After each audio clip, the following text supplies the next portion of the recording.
Hello, and welcome to Talkin' Terror. I'm your host, Daniel Aston. Now, in 1974, there was a movie that was released called The Texas Chainsaw Massacre. It was directed by Tobe Hooper, who also wrote it along with Kim Henkel. It was made all the more terrifying that it boasted about being based on true events. It was a movie that sparked a slasher craze, setting the standard for modern slasher villains. The standard came in the form of its character, Leatherface, played by Gunnar Hansen. The movie went on to spawn an entire franchise, sequels, remakes, a run that goes all the way up to Netflix's 2022 Texas Chainsaw Massacre. Like I mentioned before, the movie boasted about being based on true events. Leatherface was actually inspired by a man named Ed Gein, aka the Butcher of Plainfield or the Plainfield Ghoul. Gein was born August 27, 1906 in La Crosse, Wisconsin. Around 1915, Ed's family moved to a farm outside Plainfield, Wisconsin. In 1940, Ed's father George passed away from heart failure at the age of 66.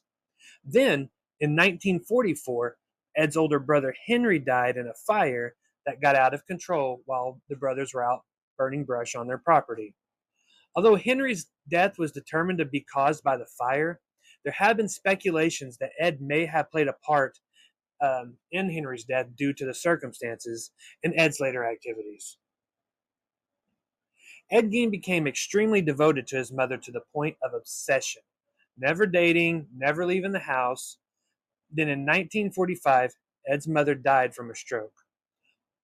Although after her death, Ed Gein left his mother's room neat and untouched, while letting the rest of the house fall to shambles. He also developed a strange interest in anatomy books. Ed supported himself by being a handyman and, oddly enough, a babysitter. Weird. In December 1954, a 54-year-old woman named Mary Hogan disappeared. She ran a tavern in nearby Pine Grove that Gein frequented. Then in November 1957, 58-year-old Bernice Warden was also reported missing from a hardware store where she had worked, along with the cash register. A trail of blood leading out the back of the store was also found. Ed Gein was apprehended in November 16, 1957, at a local grocery store due to suspicions from Deputy Sheriff Frank Warden, Bernice's son, after he found the crime scene. When authorities searched Gein's house, they couldn't believe what they found. Organs in jars, a skull being used as a soup bowl, a belt made out of nipples.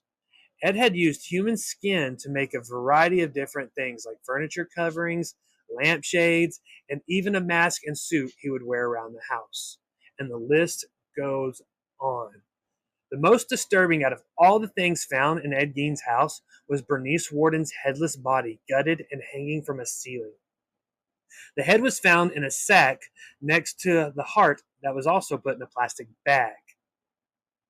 During questioning, Ed Gein admitted to the murders of Mary Hogan and Bernice Warden, along with digging up numerous corpses to cut off body parts, practice necrophilia, and use the skin for various aforementioned reasons. Given what was found, the authorities tried to connect Gein to other murders and disappearances, but were not able to draw any definitive conclusions. During his trial, Ed was initially found not guilty due to reasons of insanity and was committed to Central State Hospital in Waupun, Wisconsin. I hope I'm pronouncing that Waupun. If I don't, please forgive me. In Waupun, Wisconsin, in January of 1958. Early 1968, Gein was determined fit to stand trial and found guilty for the murder of Bernice Warden. However, in November 1968, Ed was found to be insane during the time of the murder, so he was sent back to Central State Hospital. Ed Gein died at the age of 77 from lung cancer on July 26, 1984. Although Ed Gein was confirmed to only have killed 2 people, the weird and unusual circumstances around him is what sparked the curiosity of many. Not only was Leatherface inspired by Gein, but so was other iconic characters like Psycho's Norman Bates, Buffalo Bill from Silence of the Lambs, and so on. I hope you liked today's episode. If so, please like, subscribe, I'll see you in the next video. Stay spooky.